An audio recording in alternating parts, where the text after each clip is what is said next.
He left me on a cold bench outside the courthouse with a backpack and a sentence I'll never forget.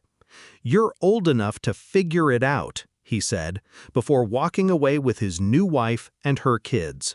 No hug, no glance back, just the sound of his leather shoes fading into traffic.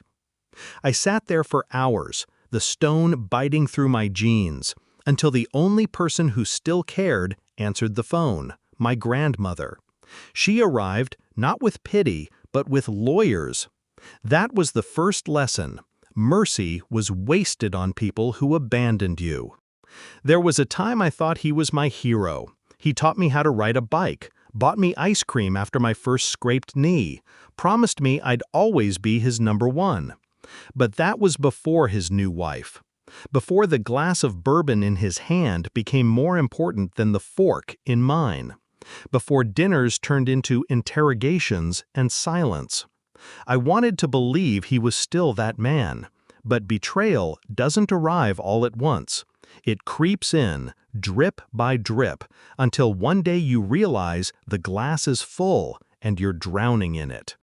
It started small, the way he'd sigh when I spoke, the way he left my calls unanswered but lit up when her kids came into the room. Then I found the paperwork. He'd rerouted the college fund my mother left me, half of it gone already, the rest set aside for their new family. My name erased with a signature that looked just like his. I didn't scream, didn't cry. I folded the papers, slid them back, and made myself a promise. If he could choose them over me, I'd make sure he learned what it felt like to lose everything. Grief turned sharp. Clean, like broken glass. I stopped hoping for his approval. I started planning. My grandmother wasn't just kind. She was smart, connected, ruthless when she needed to be.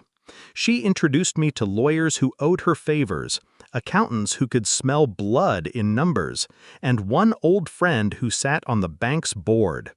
I played quiet, polite, invisible. That's how you move when you're preparing a strike. First, the money. His accounts weren't protected.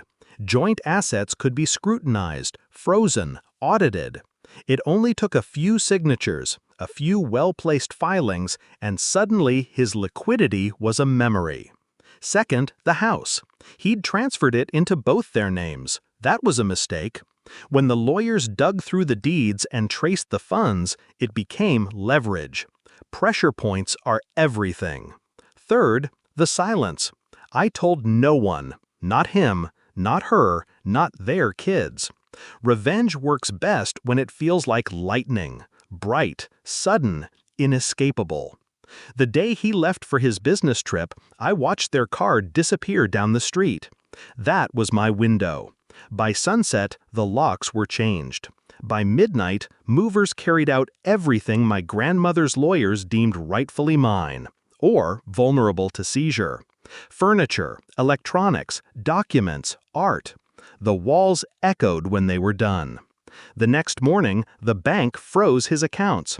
No warning, no courtesy call, just a wall of rejection every time he tried his card. When he landed days later, sweaty from travel and grinning with self-importance, he walked into an empty house.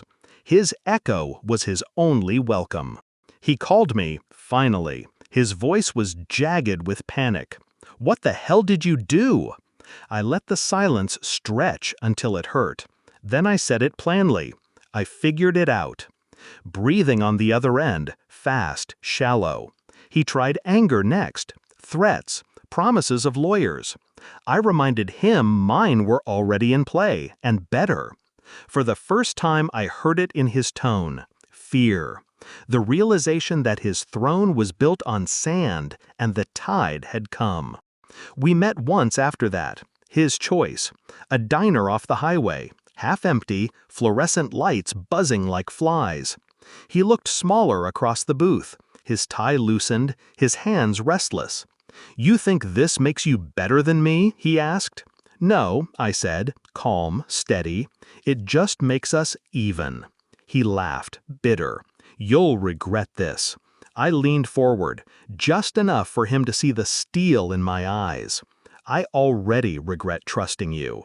This I'll sleep fine with. And I have. I walked out of that diner lighter than I'd ever felt. The night air was sharp, clean, alive. Behind me, he sat with nothing but his reflection in the window. People think revenge is about rage. It's not. Rage burns too fast. Real revenge is cold, methodical, patient. It's giving someone exactly what they gave you: emptiness. He taught me that family is disposable. I just proved the lesson by making him the example. Now, every time I see my grandmother smile across the breakfast table, every time I look at the life I built without him, I remember that bench outside the courthouse. I remember the cold, the silence, the words, "You're old enough to figure it out." He was right. I did.